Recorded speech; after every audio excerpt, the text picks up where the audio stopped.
এই যে অতিথি পাখি আমাদের দেখে উড়ে গেছে। আরে ভাই আগে উড়াই ফেলাই দিলেন আপনি রে দাদা। আমন্ত্রণ সবাইকে, আশা করি আপনারা সবাই অনেক ভালো আছেন।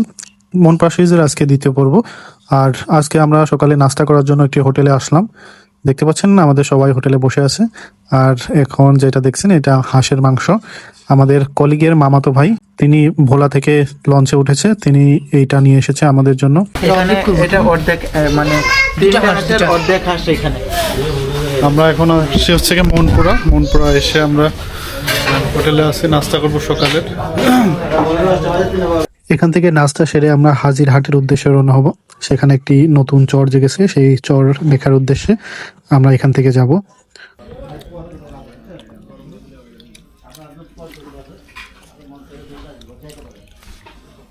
আমরা এখান থেকে একটি বাইক ভাড়া করলাম, তারপর মনপুরা দ্বীপের ভিতর দিয়ে গ্রামীণ রাস্তা ধরে এগিয়ে চললাম হাজিরহাট চরের দিকে। ভাই এখন একটু কম, আরো দুদিন আগে জাপায় পুরো লং সাইজ। এখন আস্তে আস্তে আসবি না। মনপুরায় আসার পরে একটি বিষয় আমাদের খুবই নজর কেড়েছে, সেটি হলো এখানকার পুকুর।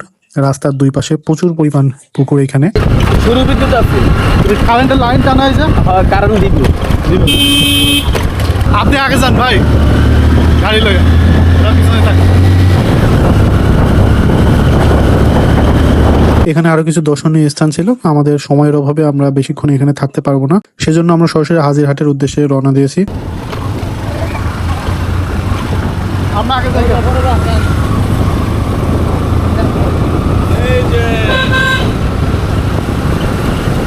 337 বর্গ কিলোমিটার আয়তনের মনপুরা মূলত মেঘনা নদীর পলি জমে জমে তৈরি হয়েছে। ইতিহাসবিদদের মতো 1600 শতকের দিকে নদীর বুকে জেগে ওঠা এই ভূমি সময়ের সঙ্গে সঙ্গে রূপ নিয়েছে একটি স্থায়ী জনপদের।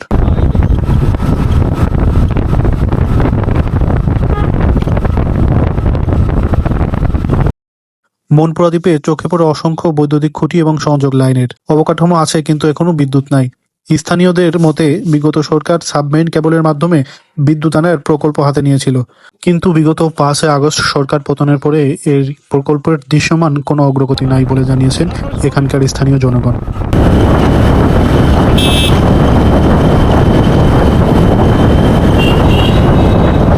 হাজিরহাট মনপুরা দ্বীপের একটি গুরুত্বপূর্ণ নৌঘাট এবং ইউনিয়ন। এটি দ্বীপের মানুষের যাতায়াত, ব্যবসা এবং দৈনন্দিন জীবনের একটি কেন্দ্রবিন্দু। এখানে রয়েছে পুরাতন একটি জেটিঘাট, যেটি দেখার জন্যই আমরা এখন যাচ্ছি। তবে আমরা যে দেখলাম এটি ভাঙতে ভাঙতে প্রায় তীরের কাছাকাছি চলে এসেছে। আমরা ওই পাশে দেখা যাচ্ছে যে বড় একটা ম্যানগ্রোভ ফরেস্ট, ওইখানে যাব। আসলে ওটা কি দেখতে যাচ্ছে এখান থেকে, দেখেন একদম সমান দেখা যাচ্ছে গাছপালা গুলো, একটার থেকে একটা কোনোটাই বড় নেই, সবগুলো একই সাইজের গাছপালা। দেখেন এখানে এখান থেকে একটা আমরা ট্রলার ভাড়া করছি, এই ট্রলার নিয়ে আমরা যাবো এখন ওই পাশে। না গিয়ে তো পুরা বিষ দিব যে তোমারে, সেই বিষের আঘাত কখনো পারবে না।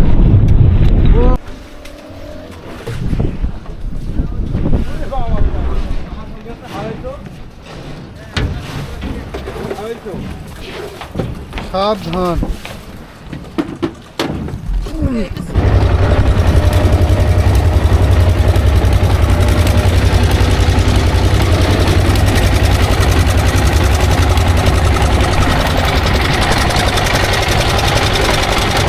আমরা এখন উত্তাল মেঘনা নদীতে অবস্থান করছি, আর এই ছোট্ট জেলে নৌকাই আমাদের লক্ষ্য সামনের ম্যানগ্রোভ ফরেস্ট।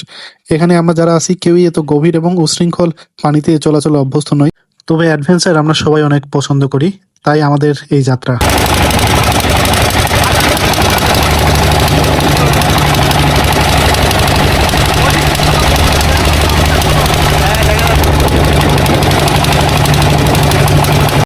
আসলে দূর থেকে এটি খুব কাছে মনে হলেও ওই বনটি আস্তে আস্তে আমাদের থেকে দূরে চলে যাচ্ছে। আর তারপরে আরেকটা বিষয় হলো, এখন ভাটার সময় পানি খুব দ্রুত নেমে যাচ্ছে, তাই আমাদের বোটটি নিয়ে আর সামনে আমরা যেতে পারলাম না। আমাদের বোটটি বালিতে বেঁধে গেছে, তাই আমাদের বাধ্য হয়ে এখানেই নামতে হলো।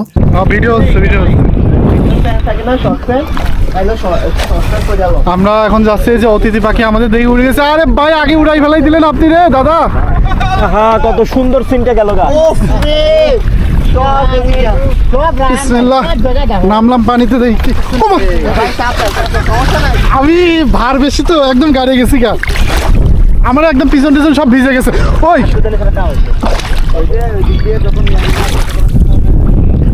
অবস্থা খুব খারাপ, এখানে পানির ভিতর আমাদের ট্রলার আটকে গেছে ওই যে ওই পাশে।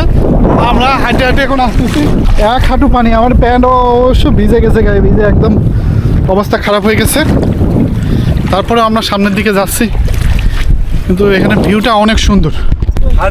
হাজিরহাট বাজারে একটা চরে বাজার আমরা থেকে এই গেছি। চরে আমরা আসছি। এখানে দেখতে পাচ্ছেন একদম সুন্দর একটা চর, কিন্তু এখানে সমস্যা হচ্ছে কি আমাদের সবারই অবস্থা খারাপ। পা একদম গেছে গা, পা হাঁটু পর্যন্ত আমাদের গাড়ি গেছে গা। এই যে আমাদের লোকজন যারা আছে তারা এখনো আসতে পারেনি, ওই যে আসতেছে এ ভাই আমাদের কুমড়ো পটাশ। আনোয়ার ভাই, এটা ঝড়ে তো ডুবে যায়।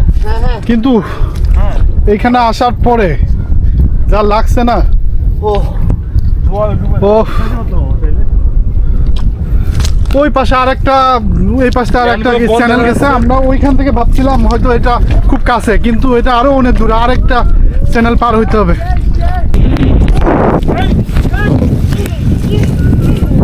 ওই ওদিকে পানিতে নামা যাবে। এই চশমা কই? আর লোক তো আসছে, স্পিড বোট হইলে পারে আমরা ওই পাশে যাইতে পারতাম, বুঝছেন? হালা আর হলো না ওই পাশে যাওয়া। ওই যে আমরা এমনি ঘুরে যেতে পারতাম।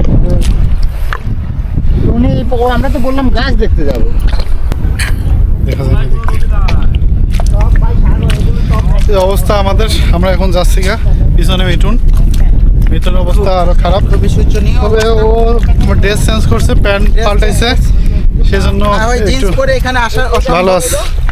আর মূলত হচ্ছে এই যে ঘাসগুলোকে একটু ভালোভাবে আপনি দেখিয়ে দিন। হ্যাঁ, ঘাসগুলো তো আমরা দেখছি এর আগে, ঘাস মনে হচ্ছে কাটা, কাটা কাটা ঘাস। এগুলো কাটা ঘাস, মানে পায়ের তলা একেবারে টোটালি শেষ। ঠিক আছে। আমরা এত কষ্ট করে এখানে আসার পরেও ওই ম্যানগ্রোভ বনের কাছে যেতে পারিনি, কারণ এখানে আরেকটা এরকম চ্যানেল আছে, সেটা পার হতে হবে, তারপর সেখানে যেতে হবে। যদিও দূর থেকে খুব কাছে দেখা যাচ্ছিল। তারপরে আমরা আত্মতৃপ্তি নিয়ে এখান থেকে আবার ব্যাক করে গেলাম সেই জেটিঘাটে। আজকের মতো ভিডিও এখানেই শেষ করছি। আশা করি সবাই ভালো থাকবেন, দেখা হবে সামনের পর্বে।